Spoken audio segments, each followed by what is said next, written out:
Assalamualaikum warahmatullahi wabarakatuh. Di sini saya perkenalkan, nama saya Nurhuda. Saya dari Prodi Pendidikan Bahasa dan Sastra Indonesia, Fakultas Pedagogi dan Psikologi. Nomor NIM saya adalah 1191881201001. Di sini saya akan menjelaskan mengenai gaya belajar dan inteligensi peserta didik. Jadi apa sih gaya belajar dan inteligensi peserta didik? Mari kita lihat. Jadi pengertiannya adalah gaya belajar merupakan kecenderungan siswa untuk mengadaptasi strategi tertentu dalam pelajarannya sebagai bentuk tanggung jawabnya untuk mendapatkan satu pendekatan belajar yang sesuai dengan tuntunan belajar di kelas atau sekolah maupun dari mata pelajaran. Menurut S. Nasution, gaya belajar adalah cara yang konsisten yang dilakukan oleh seseorang murid dalam menangkap stimulus atau informasi, cara mengingat, berpikir, dan memecahkan soal. Jadi itu adalah pendekatan gaya belajar. Jadi begitu. Macam-macam gaya belajar itu ada. Yang pertama, visual. Visual itu adalah gaya belajar dengan cara melihat, mengamati, memandang, dan sejenisnya. Gaya ini biasanya dilakukan seseorang untuk memperoleh informasi seperti melihat gambar, membaca instruksi, meninjau kejadian secara langsung, dan sebagainya. Jadi visual itu tampak jelas di hadapan kita, di hadapan mata kita, di hadapan mata peserta didik kita. Jadi begitu, harus bisa melihat, memandang, mengamati, itu adalah bentuk visual. Visual itu ya bentuk terlihat oleh mata peserta didik.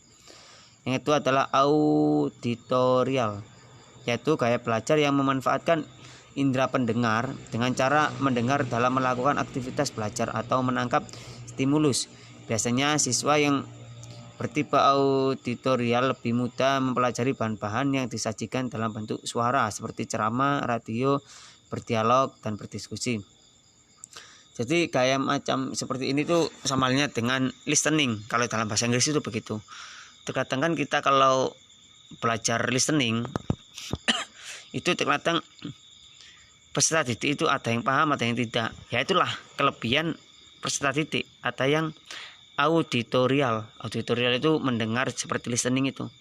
Ada yang dari listening itu langsung bisa menangkap pelajaran itu, ada juga. Dan faktor yang lain dari listening itu bisa mungkin seorang peserta didik itu tidak paham bahasa Inggris karena listening itu kan bahasa Inggris. Tapi kalau di dalam bahasa Indonesia ada mendengar, jadi begitu. Di bahasa Indonesia ada juga mendengar. Yang ketiga adalah tapi di dalam bahasa Indonesia itu jarang. Di sekolah-sekolah SMA, MTS yang mendengar lebih banyak itu adalah di dalam bahasa Inggris, yaitu listening itu. Yang ketiga adalah kinestetik. Jadi kinestetik itu gaya belajar yang lebih mengutamakan indera perasa dan gerakan fisik dengan cara bergerak, bekerja, dan menyentuh. Dalam gaya ini siswa dapat mempelajari bahan yang berupa tulisan-tulisan, gerakan-gerakan, tetapi biasanya siswa yang bertipe ini akan sedikit kesulitan mempelajari bahan yang berupa sesuatu atau penglihatan. Ini semacam pembelajaran sejarah ya. Jadi langsung meninjau langsung ke lokasi yang berupa candi, jadi berupa bentuk. Jadi begitu. Dan itu adalah gaya belajar. Yang sekarang adalah inteligensi peserta didik.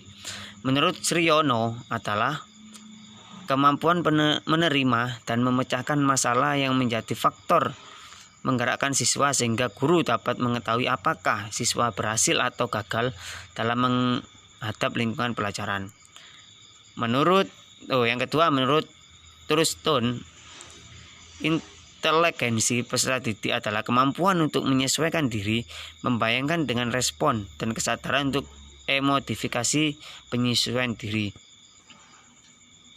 aspek inteligensi pada didik itu adalah kemampuan untuk mengarahkan pikiran dan tindakan, kemampuan untuk mengubah arah tindakan setelah tindakan tersebut dilaksanakan, kemampuan untuk mengkritik dari diri sendiri dan melakukan autokritis. Adalah faktor yang mempengaruhi inteligensi. Itu ada beberapa faktor. Yang pertama, keturunan. Kenapa keturunan itu penting untuk inteligensi?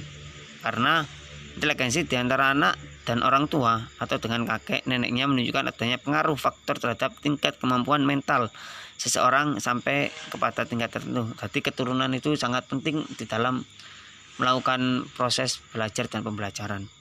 Yang kedua, latar belakang sosial ekonomi. Ini sangat mendukung. Yang ketiga adalah lingkungan hidup. Lingkungan hidup sangat mendukung juga. Dari lingkungan hidup adalah masyarakat sekitar, pendukungnya. Di situ sangat mendukung. Kalau di situ anaknya sangat tertekan, bisa jadi psikologi untuk menangkap pembelajaran itu agak sulit. Itu adalah kondisi fisik. Kondisi fisik ini semacam sehat jasmani maupun rohani. Jadi begitu. Yang kelima, iklim emosi. Jadi di mana individu dibesarkan mempengaruhi mental dan bersangkutan. Jadi emosi dari siswa itu harus bisa dikondisikan, harus bisa. Jadi peserta didik maupun guru itu harus bisa menjaga emosi dengan cara menyeimbangkan antara bagaimana cara menyampaikan kepada siswa yang sulit menangkap suatu pelajaran itu jangan emosi. Jadi begitu. Harus berkeseimbangan, harus seimbang. Bagaimana caranya? Begitu. Mungkin itu saja yang bisa saya jelaskan mengenai gaya belajar dan inteligensi. Sekian, terima kasih.